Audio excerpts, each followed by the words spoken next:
Hi, it's Nancy Schick again of 30-year conflict resolution. And I wanted to do a quick little video about the vision box and how to create one. If you haven't done one of these before or a vision board, it's basically a very simple thing. I use a box. You'll see I do I pick things out of magazines, right? So there's some of the things that I'm working on for this year, and I'll explain them in just a moment, but this is just the overview of it. So I do use a box. So that's one of the first things. Is a lot of people use vision boards, right? Which is great. I don't have anything against vision boards. I've done them, but I really love doing the box. And one of the reasons is inside my box, I can put things in it that throughout the year I want to attract more of, or that just light me up. And it's a way of keeping things present in one place that feel hopeful and supportive and loving. So some of the things in my box I'm going to show you are, I have this lovely little compact that has been in there since about 2010, maybe, since I've been doing these, and you can see it's falling apart a little bit, but one of my dearest friends who now lives in France gave this to me, and you'll see, of course, it has the black cat in French written on it. So I love that little thing. It reminds me of her, and she had given it to me right before her wedding, which I attended in Paris. It was the first time I'd ever been to Paris, so it's very special to me. And I want to attract more trips to Paris, right? Probably won't be this year, but someday again. And then there's, this that I did at a workshop where I put my my core values into into a vision of unity, peace, mutuality, and love. And this is just a reminder, a visual reminder, because as human beings, we're visual. And having these kinds of things to keep things vivid makes it easier for us to live into to things that we want, right?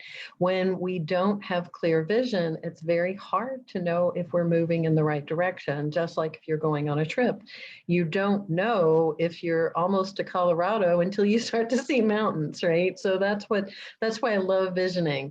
Other things I have in there, I have this cute little card, which I won't read it for you, but it was a handwritten card that my boyfriend gave me. It was probably the very first one he ever gave me, so I still keep that.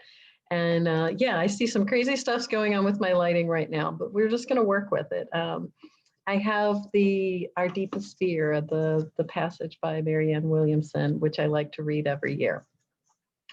And I have the last card that I ever sent my mother. She didn't get a chance to see it. She died before she got it, but I keep it because it makes me feel close to her. And similarly, I have this is one of my favorite things that I love to look at every year. It's 10 things to be thankful for, and it was by my best friend's brothers and her dad, who's now passed, but they basically have, you'll see, they all signed this and unofficially adopted me into their family. So there are lots of little special things like that. I mentioned in a prior video how I keep the thank you notes from clients in here, and throughout the year, I love to just remind myself that we create our lives, and that's what this is all about. So just to give you a quick summary of the box for this year, here's what I'm working on: is being frugal, right? 2020 made us very concerned about our finances because so much uncertainty. I'm still attracting some money. I don't mind having some money, but I'm doing more home gym workouts, right? Because my gym is closed. But I'm still really inspired. This is Valerie Ariotto, who from the U.S. women's softball team. Even though there are ice skates there, I put those there because I want to go ice skating again. But I tried out for the 1996 Olympic softball team. Got cut first round. Never really even made it on the field. But she inspires me.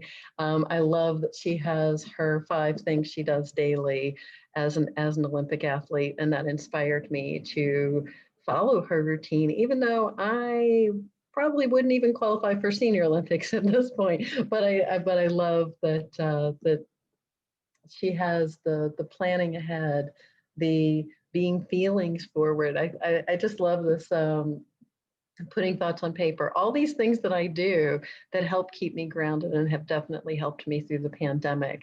So hopefully you have some things like that that you're doing. And if not, you're welcome to, click that link in the notes to the video and schedule the 30-minute free breakthrough call with me and see what we can do to break open some great things for you in 2021.